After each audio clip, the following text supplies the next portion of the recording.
오늘 베드로전서 3장 말씀 3장 13절부터 17절까지 말씀입니다. 제가 한 절, 여러분 한 절 같이 교독하겠습니다. 또 너희가 열심으로 선을 행하면 누가 너희를 해하리요. 그러나 의를 위하여 고난을 받으면 복 있는 자니 그들이 두려워하는 것을 두려워하지 말며 근심하지 말고 너희 마음에 그리스도를 주로 삼아 거룩하게 하고 너희 속에 있는 소망에 관한 이유를 묻는 자에게는 대답할 것을 항상 준비하되 온유와 두려움으로 하고 선한 양심을 가지라. 이는 그리스도 안에 있는 너희의 선행을 욕하는 자들로 그 비방하는 일에 부끄러움을 당하게 하려 함이라. 같이 읽겠습니다. 선을 행함으로 고난받는 것이 하나님의 뜻일진데 악을 행함으로 고난받는 것보다 나으니라. 아멘. 네, 나그네 같은 인생을 살아가는 우리들에게 주신 말씀 바로 베드로전서이죠. 우리 신앙의 믿음, 이 믿음에 대한 내용들 그리고 믿음의 자세, 우리가 어떠한 삶을 살아내야 될까라고 하는 여러 가지 삶의 그런 고민들이 있을 거예요. 이 베드로전서는 우리의 믿음의 내용에 대해서 또 믿음의 확신에 대해서 이 세상 속에서 우리가 어떻게 우리의 삶의 정체성을 드러내면서 살아내야 될까라고 하는 것에 대한 대답을 주고 있는 책이에요.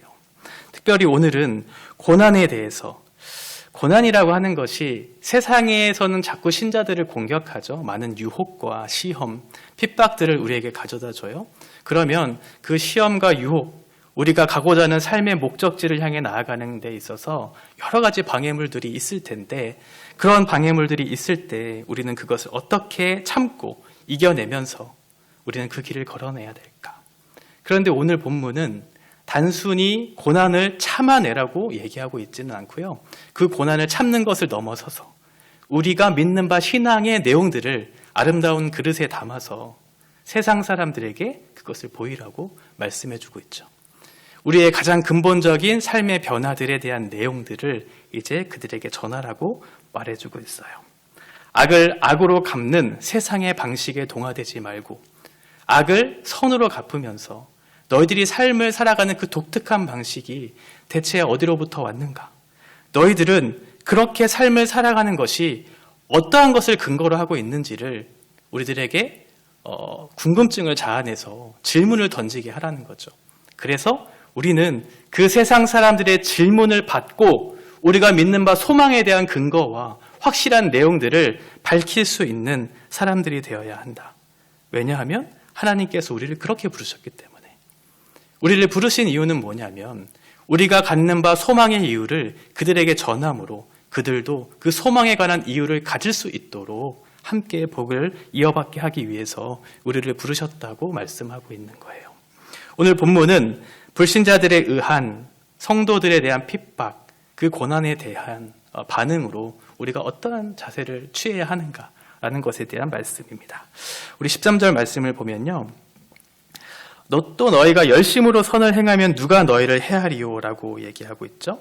선을 행하는 일에 있어서 열심을 내고 있는 그 사람을 누가 과연 해할 수 있을까? 너무나 당연한 질문을 하고 있어요. 거기에 대한 답은 정해져 있죠. 선을 행하는데 열심으로 행하는 자들을 누가 해할 수 있으리요라고 하는 그런 수사학적 질문을 하면서 선을 행하는 것에는 어떠한 처벌도 있을 수 없다는 것을 밝히면서 너무나 당연한 대답을 우리에게 요구하고 있는 거죠. 그런데 사도 베드로의 첫 번째 이 질문을 우리가 살펴보기 전에 먼저 짚고 가야 할 문제가 있어요. 그것이 무엇이냐면 열심이라고 하는 거예요. 여기서의 열심은 과연 무엇을 위한 열심인가라고 하는 거죠. 로마서 10장 1절부터 3절의 말씀을 보면 형제들아 내 마음에 원하는 바와 하나님께 구하는 바는 이스라엘을 위함이니 곧 그들로 구원을 받게 함이라. 내가 증언하노니 그들이 하나님께 열심히 있으나 올바른 지식을 따른 것이 아니니라. 하나님의 의를 모르고 자기 의를 세우려고 힘써 하나님의 의에 복종하지 아니하였느니라. 이렇게 얘기하고 있어요. 2절에서 얘기하고 있는 그들은 하나님께 대한 열심이 있었어요. 정말 열심히 하나님을 섬겼던 것 같아요. 그런데 뒤에 보시는 것처럼 그들은 올바른 지식을 따르지 않은 열심이었어요. 앞에 보는 1절에 보면 그들을 구원을 받게 함이라라고 얘기하고 있잖아요. 2절에서의 그들과 1절에서의 그들이 같은 사람이라면 1절에서 그들은 구원을 받지 못한 사람이에요. 구원을 받지 못한 그 사람이 하나님께 대한 열심은 가지고 있는데 올바른 지식을 따르지 않아요. 그가 행하는 올바른 열심이 무엇이냐면 3절에서 얘기하고 있는 자기의 의를 세우기 위한 거예요. 그러니까 율법을 행함으로 그 행함으로 말미암는 구원을 얻고자 하는 유대인들을 얘기하고 있는 거죠. 율법. 그런데 하나님의 의를 위해 믿음으로 말미암아 주어지는 그 의를 받지 않고 자기의 의를 세우기 위한 열심. 여기서 얘기하는 하나님에 대한 열심인데 바른 지식을 따르지 않았다고 얘기해주고 있어요. 이것을 분명하게 해야 되죠. 우리가 행하는 열심이 과연 무엇을 위한 열심인가를 밝혀야 돼요. 매우 열심히 행했던 사도가 있었죠. 바로 로마서를 기록한 사도 바울이에요. 오히려 사도 바울의 열심은 그리스도를 박해하는 쪽으로 나갔던 열심이잖아요. 올바른 지식을 따르지 않는 열심은 오히려 그리스도와 상관없는, 오히려 그리스도를 박해하는 쪽으로 나아갈 수 있는 열심이 될 수 있다라고 하는 것이죠. 그래서 하나님을 떠난 모든 열심, 그 목적한 것이 하나님을 향하지 않는 모든 열심은 결국 자기의 의를 세우는 열심이 될 것이고, 하나님을 위한 열심이 아니라면 결국 우상 숭배를 위한 열심이 될 거예요. 그래서 진정한 의미에서의 그 선을 행할 수 있는 주체가 누구냐면 그리스도 안에 있는 사람들이다라고 하는 것이죠. 그리스도 밖에 있는 열심은 올바른 것을 향한 열심이 아니기 때문에 그래요. 그래서 선을 위해 열심으로 달려갈 수 있는 주체는 바로 그리스도 안에 있는 사람들, 교회와 세상 안에 일어나는 모든 선한 일을 할 수 있는 주체는 거듭난 백성이에요. 그리스도 예수 안에 있는 사람들이 비로소 선을 행할 수 있는 주체가 되는 것이죠. 그 사람들로부터 시작되는 것이 바로 선이고, 고난도 마찬가지예요. 의를 위하여 고난을 받는 주체도 바로 거듭난 성도들이죠. 올바른 지식을 따르지 않는 잘못된 열심과 믿음을 따라 행하는 것은 진정한 의미에서의 선과 의를 위해서 고난을 받는 것이 아니다라고 하는 것이죠. 이것을 전제로 하고 이 말씀을 들어야 돼요. 이것을 떠나서 말씀을 듣게 되면 우리는 전혀 다른 이야기들을 듣고 행하게 되기 때문에 그렇죠. 이제 말씀을 들을 준비가 된 거예요. 이 말씀을 전제로 하고 14절 이하의 말씀을 우리가 들어야 돼요. 14절 보시면, 그러나 의를 위하여 고난을 받으면 복이 있는 자니 그들이 두려워하는 것을 두려워 말며 근심하지 말고 라고 얘기해요.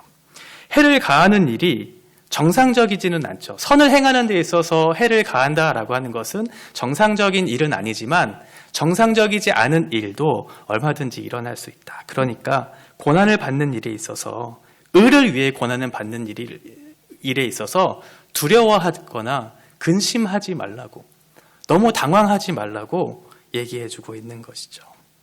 얼마든지 있을 수 있는 일이다. 의를 위하여 선을 행하는 것을 따라서도 많은 사람들로부터 고난을 받을 수 있다고 성경은 얘기해주고 있어요. 그렇다면 의를 위하여 라고 하는 그 뜻이 어떠한 의미일까? 마태복음 5장 11절과 12절 말씀 보면, 나로 말미암아 너희를 욕하고 박해하고 거짓으로 너희를 거슬러 모든 악한 말을 할 때에는 너희에게 복이 있나니 기뻐하고 즐거워하라. 하늘에서 너희의 상이 큼이라. 너희 전에 있던 선지자들도 이같이 박해하였느니라. 이렇게 말씀하고 있어요. 그리스도로 말미암아 주어지는 박해가 진정한 의미에서의 박해죠. 이것이 의를 위한 박해예요. 어떠한 상황과 우리의 처지를 한탄하거나 우리의 마음의 상태에 따라서 고독감과 우울함을 느끼는 것을 박해라고 얘기하지 않고, 그 사람 안에 있는 예수의 흔적 때문에 박해를 받는 것, 그것을 성경은 박해라고 얘기해요. 의를 위하여 박해를 받는 것은 예수를 믿는 것 때문에 부당한 말을 듣거나 부당한 대우를 당하는 것, 이것이 의를 위하여 박해를 받는 일이다, 이렇게 얘기하고 있어요. 이런 일에 당황하지 말라고 얘기하는 거예요. 얼마든지 그럴 수 있다라고 얘기하는 거예요. 세상 사람들이 두려워하는 것, 그것을 따라 너희들이 두려워할 필요 없어. 너희들은 거기에 있어서 근심할 필요도 없다고 말하고 있죠. 사람들이 근본적으로 두려워하는 대상이 무엇이냐면 바로 죽음이기 때문에 그렇거든요. 사람들은 죽음이라고 하는 질병 때문에 모두 다 두려워해요. 그런데 그리스도 예수 안에 있는 사람들, 그 사람들은 그 죽음의 문제를 해결한 사람들이잖아요. 그래서 이 땅에서의 삶이 전부가 아니라 썩지 않고 더럽혀지지 않고 쇠하지 않을 영원한 유업이 우리 안에 소망으로 있다고 생각하고 믿음으로 이 길들을 걸어가는 사람들이기 때문에, 그 안에 소망이 있기 때문에 그들이 두려워하는 그 두려움에 두려워하지 않아도 되고, 근심하거나 마음의 동요나 어떠한 감정의 요동이 있지 않아도 된다고, 예수 안에 있는 그 굳건한 믿음 위에 선 사람들이라면 괜찮다고 얘기해주고 있는 거예요. 왜냐하면 예수님께서 세상을 이기셨기 때문에 그렇죠. 우리가 담대할 수 있는 것은, 죽음의 문제 앞에서도 담대할 수 있는 것은, 두려워하지 않고 근심하지 않고 떨지 않을 수 있는 것은 세상을 이기시고 우리에게 부활의 생명을 주신 예수께서 우리 안에 계시기 때문에 그래요. 요한복음 16장 33절 말씀처럼 너희로 내 안에서 평안을 누리게 하려 함이라. 세상에서는 너희가 환난을 당하나 담대하라. 내가 세상을 이겼노라 라고 말하고 있어요. 우리가 그리스도 안에 있기 때문에 그래요. 우리가 그리스도 안에 있기 때문에, 우리가 그리스도를 주님으로 모시고 있기 때문에 세상으로부터 주어지는 어떠한 환난과 죽음의 위협 속에서도 담대할 수 있고 두려워하지 않고 떨지 않을 수 있는 그런 자유가 우리 안에 주어졌기 때문에 그렇죠. 15절 상반절에 얘기하고 있는 것처럼 너희 마음에 그리스도를 주로 삼아 거룩하게 하고, 우리가 그리스도 예수 안에 있다면 세상으로부터 주어지는 어떠한 두려움으로부터 자유할 수 있다고 성경은 말하고 있어요. 이 글을 쓰는 베드로도 굉장히 두려움에 떨었던 사람이거든요. 부활하신 예수 그리스도를 만나기 전에 신문을 당하고 계신 예수 그리스도의 그 모습을 보면서 먼 바깥들에서 한 사람 여종을 두려워했던 사람이 바로 사도 베드로예요. 맹세하면서 그리스도를 부인했어요. 나는 예수 그리스도의 제자가 아니야.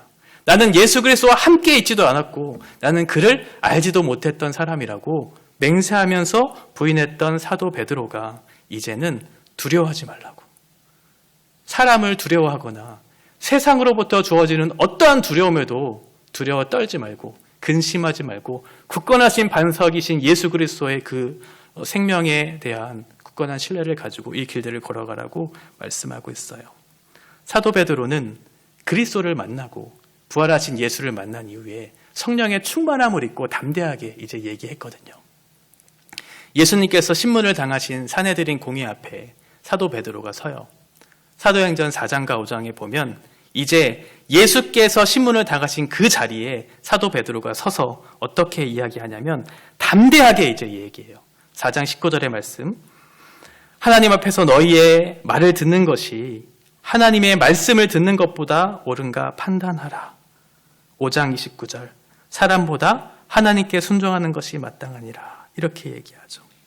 그리스도를 주로 삼고 예수를 내 소유 삼았기 때문에, 부활하신 그 생명의 예수 그리스도를 만나기 때문에, 성령의 충만함으로 덧입었기 때문에 더 이상 어떠한 두려움과 좌절 속에 두려워하지 않고 근심하지 않고 담대하게 예수 그리스도의 복음을 선포하는 사도 베드로의 모습을 보면서 이제 우리가 어떻게 삶을 살아내야 될지에 대한 사도 베드로의 권면이 본격적으로 15장 중반부부터 시작되고 있어요.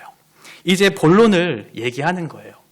성도의 태도, 우리의 자세가 어떠해야 되는가? 의를 위하여 고난을 받는 것, 어떠한 형편에서 있든지 두려워하지 않고 근심하지 않아야 될 이유가 어디에 있는지에 대한 내용들을 확신 가운데 우리가 가지고 있다면, 그래서 이 고난 중에서도 참고 인내할 수 있다면 그것으로부터 우리가 만족하지 말고 이제는 너희의 부르심을 따라 살아가라고 15절 중반부부터 얘기해주고 있어요. 너희 속에 있는 소망에 관한 이유를 묻는 자에게는 대답할 것을 항상 준비하되 온유와 두려움으로 하고, 이렇게 얘기하고 있어요. 베드로는 단순히 고난을 견디라고만 말하고 있지 않고요, 우리가 가진 소망에 대해서 증거하라고. 왜냐하면 너희가 증인이니까, 부활의 증인이고 생명의 증인이기 때문에 이제는 이 소망에 대한 확실한 근거를 너희가 가지고 있다면 그 소망에 대한 근거를 다른 사람들에게 밝히면서 그들에게도 그 소유를 삼을 수 있도록 말하라고 얘기해주고 있죠. 사도 베드로가 소유한 이 소망은 너무나 확실한 것이었어요. 확률을 얘기한 것이 아니에요. 어떠한 것이 주어져서 어떻게 되면 되겠지가 아니라 너무나 확실한 증거로 우리에게 주어진 사실이기 때문에 그렇게 담대하게 얘기할 수 있었던 거죠. 로마서 5장 8절의 말씀처럼 우리가 아직 죄인 되었을 때 그리스도께서 우리를 위하여 죽으심으로 하나님께서 우리에 대한 자기의 사랑을 확증하셨느니라. 예수 그리스도의 죽음이 너무나 확실한데 그것이 우리의 죄를 위해서 대신 죽으신 사건이며 그것을 통해 우리에게 구원을 주시기 위한 사건이라고. 사도행전 1장 3절 말씀, 그가 고난받으신 후에 또한 그들에게 확실한 많은 증거로 친히 살아계심을 나타내사 40일 동안 그들에게 보이시며 하나님 나라의 일을 말씀하셨다.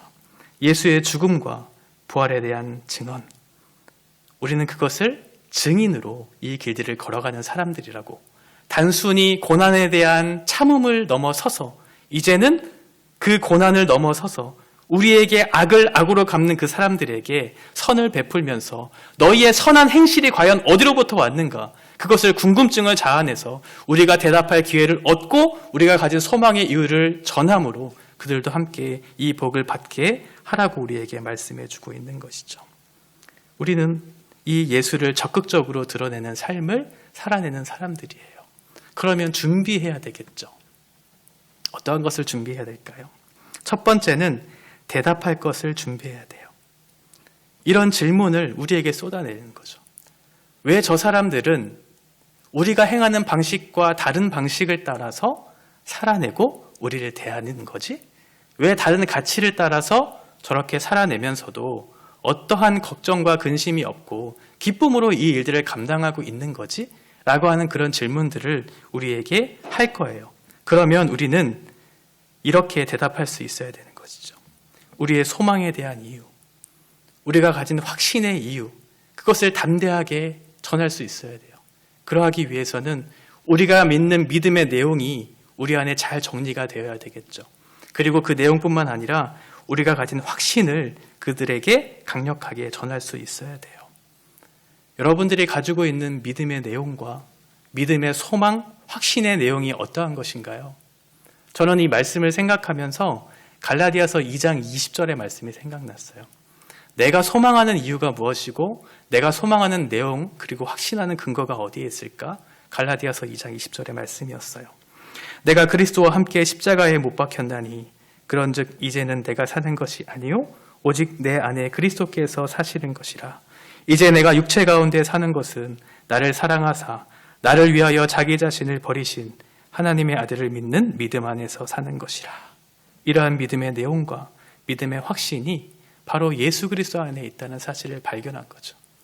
그 예수가 내 안에 사시고 내가 그 예수를 믿음으로 말미암아 생명이 주어졌으며 그 내용과 확신 속에서 이제는 소망을 발견한 사람으로서 세상이 알 수 없는 가치와 세상이 알 수 없는 방식을 따라 살아가는 그런 삶이 내 안에 주어졌다는 것을 발견하게 되는 거죠.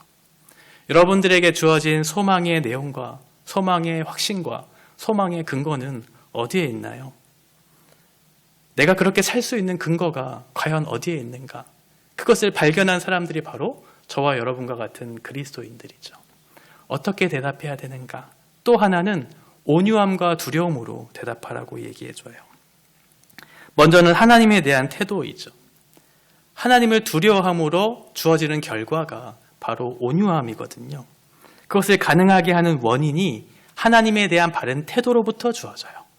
하나님을 전심으로 경외하고 두려워하는 마음, 그러면서도 하나님을 친밀하게 사랑하고 싶은 그 사랑의 마음이 우리 안에 동반될 때 비로소 다른 사람에 대한 태도를 온유함으로 그렇게 할 수 있어요.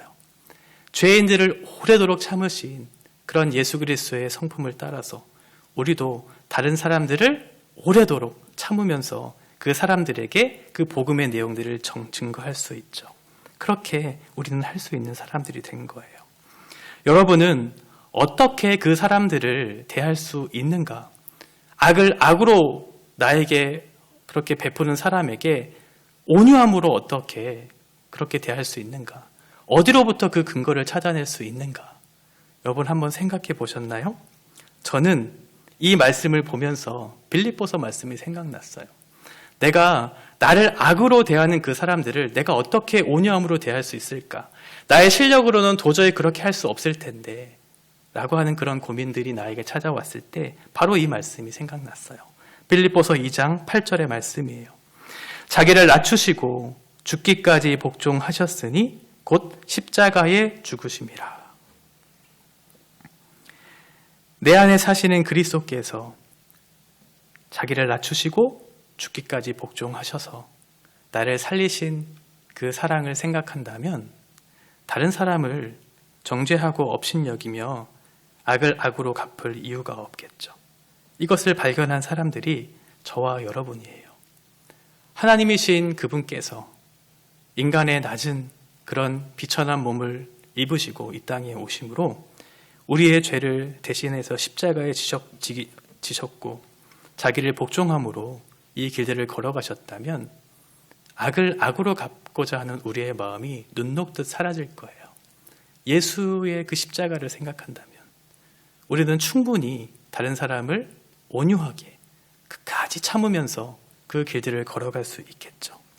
바로 이렇게 예수 그리스도 안에 있는 사람들이 가진 이 온유함으로 또 16절에 얘기하고 있는 것처럼 예수 그리스도 안에 있는 사람들은 이런 선한 양심을 따라서 그들을 대할 수 있는 근거를 발견하게 돼요.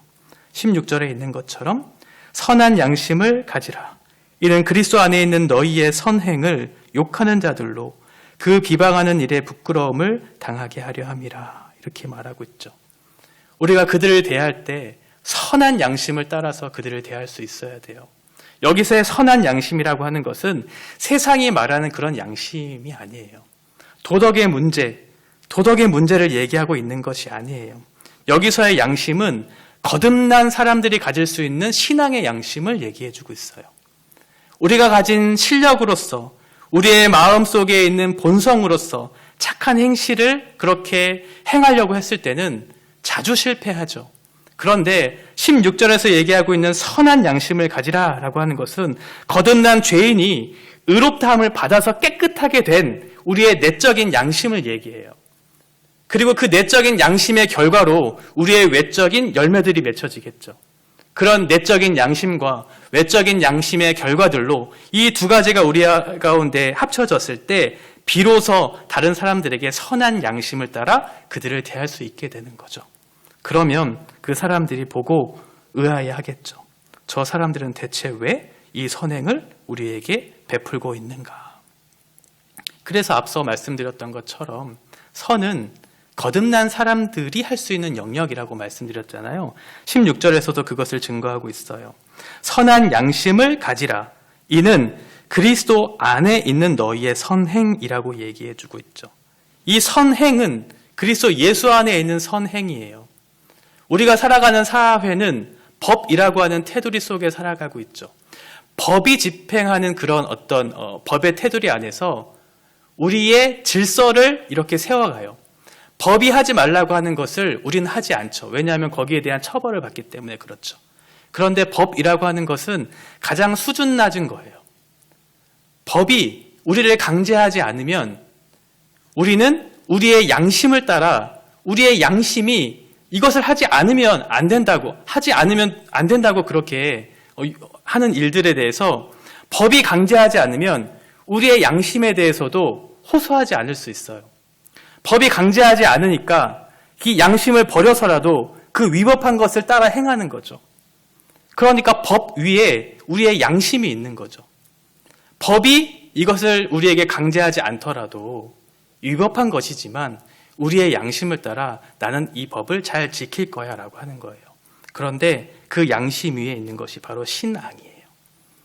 양심은 결국은 타락한 본성, 인간이 가지고 있는 타락한 본성에 제한을 갖고 되거든요. 그래서 우리가 아무리 선한 것을 베풀려고 한다 할지라도 하나님께서 주신 거듭난 양심, 신앙을 따라 행하는 것에는 비할 바 못 돼요. 우리는 이런 거듭난 양심을 따라 살아가는 사람들이 바로 우리들이라고 얘기하는 거죠. 이것을 통해 하나님께서 우리에게 목표하는 것이 무엇인가? 바로 예수를 알리는 거고 그 예수를 알림을 통해서 그 사람들이 주님께로 돌아오기를 바라시는 거예요. 그래서 뒤에 보는 것처럼 너희의 선행을 욕하는 자들로 그 비방하는 일에 부끄러움을 당하게 하려 함이라 이렇게 얘기하고 있는 거죠. 우리를 비방하는 자들, 말로써 학대하고 우리를 모욕하고 우리를 핍박하는 그들에게 우리의 말, 선한 행실을 통해서 그들로 하여금 부끄럽게 하기 위함이라고 말씀하고 있어요. 우리의 삶으로 누군가에게 양심에 호소하는 그런 삶을 살라고 말씀하고 있는 거죠. 우리의 말로써가 아니라 우리의 삶을 통해서 그들이 스스로 부끄러움을 얻을 수 있도록, 그래서 우리를 통해서 그 사람들이 예수를 발견할 수 있도록 우리를 부르셨다라고 하는 거예요. 우리가 선을 행하는 근거는, 선을 행하는 이유는 바로 그들의 구원을 위해서 우리를 부르셨다라는 것을 기억하셔야 되는 거죠. 왜냐하면 예수님께서도 우리를 그렇게 부르셨기 때문에 그래요. 17절에 보시는 것처럼 선을 행함으로 고난받는 것이 하나님의 뜻일진데 악을 행함으로 고난받는 것보다 나으니라 이렇게 얘기해요. 우리의 선을 행하는 것은 불신자들에게 그 복음을 가장 효과적으로 증거할 수 있는 방법이기 때문에 그렇고요. 두 번째는 예수님께서 그렇게 행하심으로 우리를 구원하셨기 때문에 그래요. 그래서 17절과 18절에는 접속사 호티라고 하는 말이 있어요. 제가 그 접속사를 넣어서 한번 읽어볼게요. 왜냐하면 그리스도께서도 단번에 죄를 위하여 죽으사 의인으로서 불의한 자를 대신하셨으니 이는 우리를 하나님 앞으로 인도하려 하심이라 라고 얘기해 주고 있죠. 예수께서 십자가를 지신 이유는 우리를 위한 것이다. 우리를 하나님 앞으로 인도하려 하기 위함이다 라고 얘기해 주고 있는 것처럼 우리가 선한 행실을 들여서 그들을 향해 악을 악으로 갚지 않고 오히려 선을 행하면서 그들로 하여금 부끄러움을 얻게 해서 그들로 하나님을 알 수 있도록 우리를 부르셨다라고 하는 것이에요. 우리가 잘 살아야 그것을 통해 그 사람들이 예수를 바라볼 수 있도록 우리를 부르셨다라고 하는 것이죠. 이것이 우리의 부르심이다라고 하는 거예요. 저와 여러분의 부르심은 이 세상에서의 부르심, 우리의 어떤 재물을 많이 얻고 권력을 얻고 이 세상의 성공을 위해서 우리를 부르신 것이 아니라 우리를 통해 아직 예수를 믿지 못한 사람들, 그 사람들을 예수께로 인도하기 위해 우리를 부르셨다는 사실을 기억하면서 이 삶을 살아내야 된다라고 하는 것이죠. 그리스도인은 삶의 목적이 분명해야 돼요. 어설프게 그리스도인이라고 하는 이름만 가지고 살게 되면 우리는 우리의 확고한 정체성을 따라 살지 못하게 되죠. 우리의 직분이 우리의 신앙을 증명해주고 있지 않아요. 우리는 장로와 권사와 목사와 집사라고 하는 이름을 가지고 살아가는 사람들이 아니에요. 우리의 분명한 정체성을 가지고 내가 그리스도인이다라고 하는 것에 대한 분명한 정체성이 있다면 이 세상 속에 있는 부당한 고난 중에서도 인내할 수 있을 것이고 온유한 겸손함으로 그들을 대할 수 있을 것이고 그래서 그들로 하여금 구원에 이를 수 있도록 우리가 그들을 도울 수 있을 거예요. 이것이 우리의 부르심이에요. 우리를 통해 하나님께서 일하시기를 원하신다면 우리는 마땅히 그 말씀에 대한 순종을 들여서 이 길들을 걸어야 되겠죠. 성도로 부르심을 받았다면 이 세상의 비방과 핍박과 고난 중에서도 그것을 참고 인내하면서 우리를 어떻게 부르셨는가, 무엇을 위해 부르셨는가라는 것을 기억하면서 살아가는 것, 이것을 놓치게 된다면 참된 신앙의 본질, 우리가 살아가는 이유, 우리의 삶의 목적들을 다 놓치게 돼요. 십자가를 참으신 예수를 바라볼 때 이것이 가능하게 된 것이죠. 히브리서 12장 2절과 3절의 말씀을 읽고 말씀을 마치겠습니다. 믿음의 주요 또 온전하게 하시는 이인 예수를 바라보자. 그는 그 앞에 있는 기쁨을 위하여 십자가를 참으사 부끄러움을 개의치 아니하시더니 하나님 보좌 우편에 앉으셨느니라. 너희가 피곤하여 낙심하지 않기 위하여 죄인들이 이같이 자기에게 거역한 일을 참으신 일을 생각하라. 예수를 깊이 생각할 때 우리의 부르심과 우리의 사명의 자리를 온전하게 행할 수 있을 것입니다.